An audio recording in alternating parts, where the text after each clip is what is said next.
Ringrazio il Presidente della provincia ferrarese che ci ha accolto e ospitato in questa splendida sala. Intanto devo dire che c'erano davvero più o meno tutti gli invitati, e questo è sicuramente un bel segnale.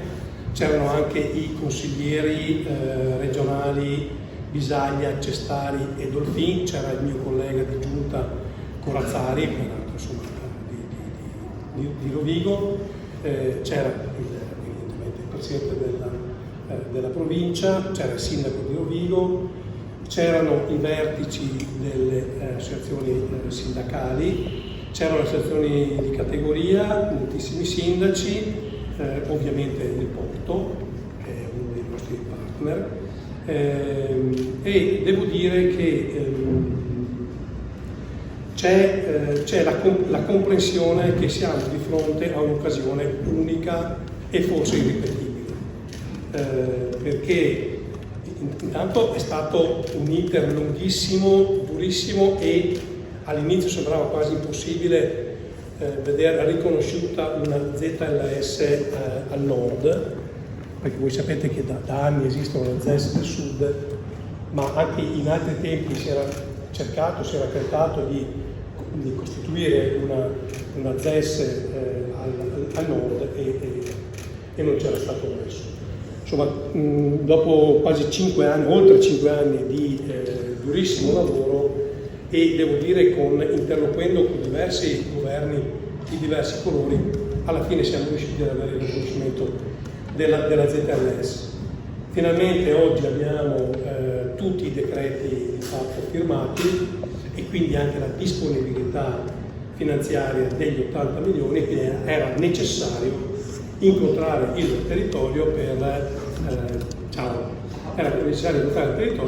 partire finalmente con la ZLS del Polesine e del Veneziano.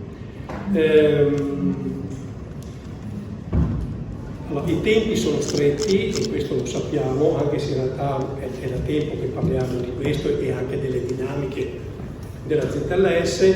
I tempi sono stretti, quindi bisogna lavorare, bisogna fare bene e farlo in fretta.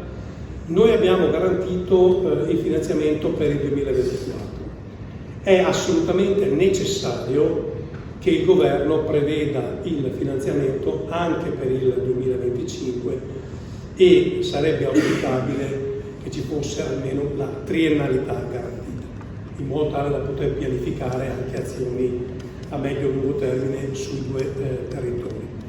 Ricordo che in sede di Commissione Sviluppo Economico Nazionale, cioè la commissione che appartiene alla conferenza Stato-Regioni, io ho proposto, ed è stato votato all'unanimità, un emendamento proprio per questo, perché ci sia il finanziamento su una triennalità per la ZLS del Veneto, ed è stato votato all'unanimità, quindi insomma, anche con l'aiuto delle altre regioni. Prima di dimenticarmi, se potete anche scrivere, mi fate una cortesia, il 23 di settembre ci sarà questo evento che si chiama Aperiporto, organizzato dall'autorità portuale, dove inizierà la promozione della ZLS. Verranno invitati imprenditori, stakeholder, rappresentanti istituzionali, quindi se lo dite anche voi, a Porto Marghera, si verrà fatto a Porto Marghera il 23 settembre alle 17. Il prossimo passo imminente sarà la convocazione del comitato di indirizzo.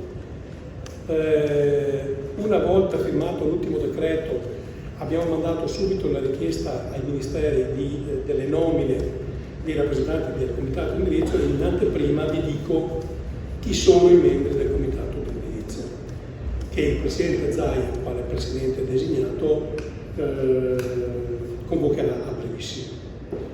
Allora, per quanto riguarda l'autorità del sistema portuale veneziano, sarà il Presidente Fulvio Lino Di Blasio. Per quanto riguarda il Dipartimento per le politiche di coesione e per il Sud della Presidenza del Consiglio dei Ministri, sarà il Capo Dipartimento Michele Palma. Per quanto riguarda il Ministero delle Infrastrutture e dei Trasporti, sarà il dottor Zappalorto, che voi conoscete bene perché è stato prefetto di Venezia fino a poco tempo fa. Per quanto riguarda il Ministero delle Imprese e del Made in Italy, l'avvocato Paolo Dalla Vecchia. Questi sono i membri del comitato di indirizzo. Poi ovviamente ci sono tutta una serie di altri componenti che però sono in qualità di uditori, e tra questi c'è la città metropolitana di Venezia, il comune di Rovigo, la provincia di Rovigo e tutti i comuni afferenti alle aree individuate per la ZLS. Per cui il motivo dell'incontro di oggi era quello di fare il punto della stazione dal punto di vista proprio tecnico, normativo e procedurale, ma soprattutto condividere l'esigenza di cogliere questa opportunità.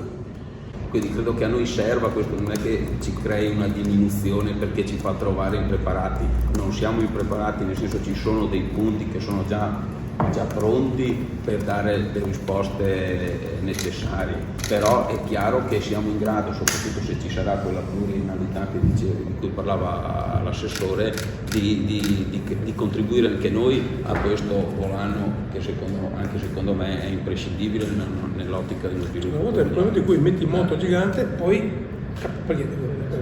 capisci anche dove possiamo andare. Sì, ma io lo dico, qual è la sono il primo a cui anche tutti i sindaci, anche il territorio, insomma, sta chiedendo perché dal punto di vista soprattutto infrastrutturale. Su quello ambientale magari ho meno timori, nel senso che per come è stato coordinato e come si diceva col recupero soprattutto dell'esistente, credo che non vada ad impattare così. È chiaro che non ci nascondiamo, cioè risponde a un'esigenza vera, quella del territorio, di capire se dal punto di vista soprattutto infrastrutturale saremo pronti, però io credo che la partita sia tutta lì, nel riuscire a farlo partire al meglio per poi generare anche il resto.